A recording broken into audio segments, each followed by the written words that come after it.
اللهم صل على سيدنا محمد وعلى آله وصحبه وسلم. بسم اللہ الرحمن الرحیم.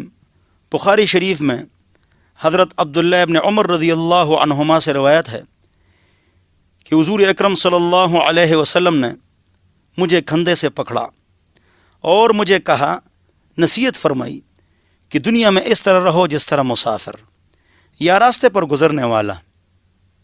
اور حضرت عبداللہ ابن عمر رضی اللہ عنہما فرمایا کرتے تھے کہ جب تم شام کر لو تو صبح کا انتظار نہ کرو، موت کا علم نہیں، اور جب صبح کر لو تو شام کا انتظار نہ کرو، اس لیے کہ موت کا علم نہیں ہے.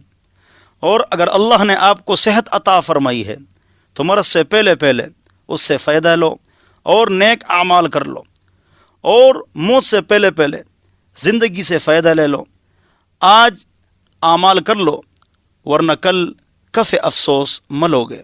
اللہ ہم سب کو وقت قیمتی کرنے کی توفیق نصیب فرمائے. اللهم صل على سيدنا محمد وعلى آله وصحبه وسلم.